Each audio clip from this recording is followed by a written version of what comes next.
to do to achieve a desired outcome may not please you while you're doing it. Jogging miles to reduce your waistline or saving more money and spending less won't necessarily make you feel better on any given day. One fine day, though, when your waistline is at the trim target you've chosen and you've become the svelte version of yourself, or your savings account has grown to a healthy balance, you begin to understand that less than pleasing means contributed to the highly pleasing outcome. One way to tackle procrastination is to approach the issue from a different perspective. When Tom Wolfe, the novelist with those dapper all-white wardrobes, was working for Esquire magazine, and he was already past the deadline on an article, his editor gave him a wonderful suggestion. Wolfe was to start writing a letter to the editor describing how he would approach the article and what he would put in it. So he submitted a draft that started like a letter. Sure enough, by eliminating the first paragraph or two and retaining the body of what Wolfe had written, the editor had the requisite material. Like Wolfe, you may not have trouble with a task, but simply with starting. By approaching your task in a different way, it may become a whole lot easier to handle. Number 2, face procrastination head on. When faced with too many things to accomplish, your natural inclination often is to procrastinate. Don't beat yourself up if you find yourself procrastinating a bit more these days. Many people are experiencing the same thing. Tasks that might normally seem mundane appear more difficult when there's too much on your plate. By the way, there's too much on your plate. If you're candid with yourself and acknowledge when you're procrastinating, then you're that much closer to taking action. Even the weeniest action in pursuit of a long-term goal is far better than nothing. When push comes to shove, and here comes a shove, sometimes your best approach to procrastination is to simply face it head on by searching for what's blocking you. In other words, what's the real reason you can't get started? In her 1980 book, Creative Procrastination, Organizing Your Life, author Frida Porat offers a host of reasons why people can't get started, including fear of disapproval, failure, making mistakes, or being wrong, sticking your neck out, being noticed, or not being noticed, confronting the unknown, committing yourself, or exposing your inadequacies, taking on too difficult a task, getting into trouble, or being less than perfect, being rejected, being on the wrong side, or getting criticized. Does one or more of these issues ring true for you? If so, your quest is to find the root cause of that fear. Did something happen on an earlier project or an earlier job, or even earlier in life, that's prohibiting you from getting back on the horse? Do you fear that you won't do a good enough job or that you'll fail if you try? If so, keep in mind that if the task is vital, it's worth starting, even if you do fail. So, allow yourself to have less than a gracious start. Progress is not always even.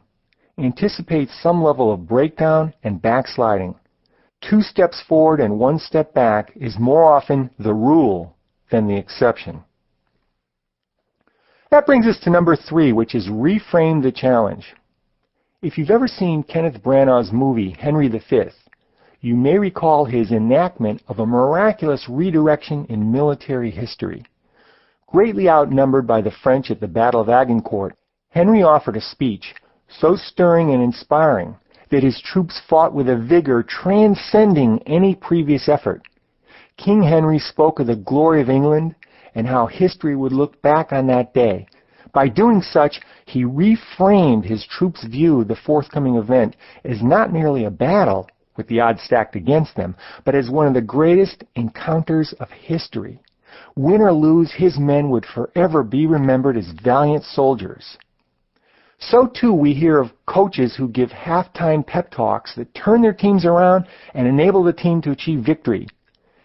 In general, unpleasant tasks don't tend to get any more pleasant with the passage of time. Certain tasks delayed, such as cleaning out the stables, get much worse over time. If you have to do something, you might as well take care of it now. There's often no advantage in putting the task off.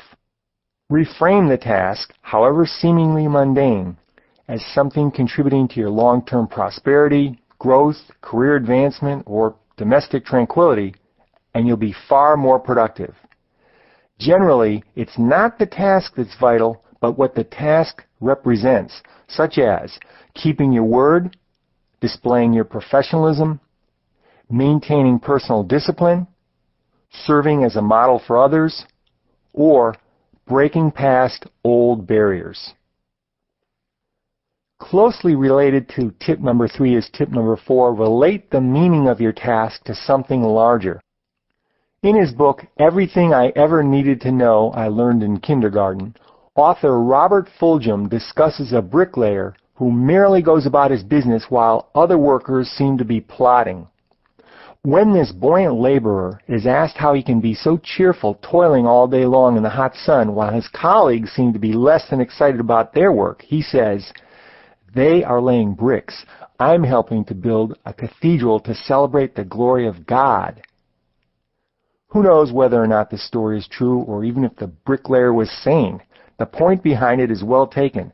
Whenever you face a task you'd rather put off, find the greater meaning behind the task. If you're part of a team at work, the task you've been assigned may seem tedious and even uninspiring. Yet your performance will surely affect your team, and what the team does will surely affect the division or department, etc. So, grab a piece of paper and sketch out a simple diagram or flowchart of how your contribution impacts those around you, how their contribution impacts others, and so on. Keeping that perspective in mind, those mornings when you'd rather not begin to work on a particular task seem to vanish. In your career, the types of tasks and projects that you handle undoubtedly affect other larger things. Come on, you know they do. Identify those issues and you'll have a far easier time getting started day after day, even when it would be oh so inviting to simply put things off for a while. Tip number 5, reflect on past successes. When I moved to Chapel Hill, North Carolina, one of the first things I wanted to do was visit the Dean Smith Center. Named after the former Hall of Fame coach, it's where the University of North Carolina men's basketball team plays its home games, and where they used to win far more than they lost. Each of the 21,572 seats has a marvelous view of the court. There are no posts, no banners, or other obstructions. The sound system is wonderful. No reverberation or static, simply clear, crisp tones of the speaker. None of that muffled loudspeaker babble that you can never understand. The lighting is perfect, as is the scoreboard, the ventilation system, and virtually all other aspects of the building. As impressive as this structure is, even more notable is what hangs from the rafters. Retired jerseys of former UNC basketball greats and the championship banners acknowledging successful seasons. You'd think that having such banners installed would have been old hat to a coach like Dean Smith, who accumulated more victories in his career than any other college basketball coach.